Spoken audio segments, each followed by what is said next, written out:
Hezekiah sent word to all Israel and Judah and also wrote letters to Ephraim and Manasseh, inviting them to come to the temple of the Lord in Jerusalem and celebrate the Passover to the Lord, the God of Israel. The king and his officials and the whole assembly in Jerusalem decided to celebrate the Passover in the second month. They had not been able to celebrate it at the regular time because not enough priests had consecrated themselves and the people had not assembled in Jerusalem. The plan seemed right both to the king and to the whole assembly. They decided to send a proclamation throughout Israel, from Beersheba to Dan, calling the people to come to Jerusalem and celebrate the Passover to the Lord, the God of Israel. It had not been celebrated in large numbers according to what was written. At the king's command, couriers went throughout Israel and Judah with letters from the king and from his officials, which read, "People of Israel, return to the Lord, the God of Abraham, Isaac and Israel, that he may return to you who are left, who have escaped from the hand of the kings of Assyria.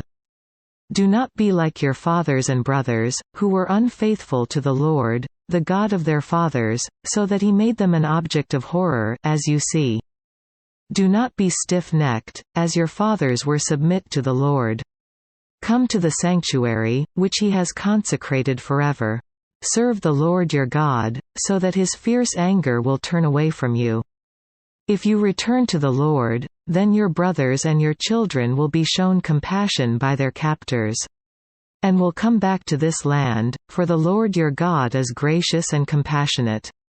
He will not turn his face from you if you return to him."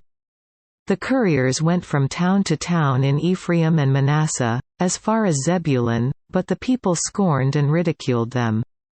Nevertheless, some men of Asher, Manasseh and Zebulun humbled themselves and went to Jerusalem. Also in Judah the hand of God was on the people to give them unity of mind, to carry out what the king and his officials had ordered, following the word of the Lord. A very large crowd of people assembled in Jerusalem to celebrate the Feast of Unleavened Bread in the second month. They removed the altars in Jerusalem and cleared away the incense altars and threw them into the Kidron Valley. They slaughtered the Passover lamb on the 14th day of the second month. The priests and the Levites were ashamed and consecrated themselves and brought burnt offerings to the temple of the Lord. Then they took up their regular positions as prescribed in the law of Moses the man of God. The priests sprinkled the blood handed to them by the Levites. Since many in the crowd had not consecrated themselves, the Levites had to kill the Passover lambs for all those who were not ceremonially clean, and could not consecrate their lambs to the Lord. Although most of the many people who came from Ephraim, Manasseh, Issachar and Zebulun had not purified themselves, yet they ate the Passover, contrary to what was written. But Hezekiah prayed for them, saying, "May the Lord, who is good, pardon everyone who sets his heart on seeking God the Lord, the God of his fathers, even if he is not clean according to the rules of the sanctuary." And the Lord heard Hezekiah and healed the people. The Israelites who were present in Jerusalem celebrated the Feast of Unleavened Bread for 7 days with great rejoicing, while the Levites and priests sang to the Lord every day, accompanied by the Lord's instruments of praise. Hezekiah spoke encouragingly to all the Levites, who showed good understanding of the service of the Lord.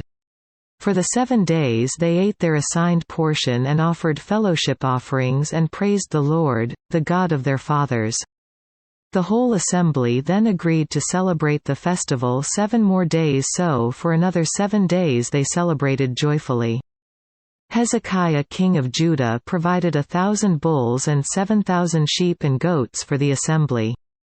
And the officials provided them with 1,000 bulls and 10,000 sheep and goats.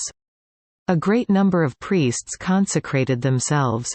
The entire assembly of Judah rejoiced, along with the priests and Levites, and all who had assembled from Israel, including the aliens who had come from Israel and those who lived in Judah. There was great joy in Jerusalem, for since the days of Solomon son of David king of Israel there had been nothing like this in Jerusalem. The priests and the Levites stood to bless the people, and God heard them, for their prayer reached heaven, his holy dwelling place.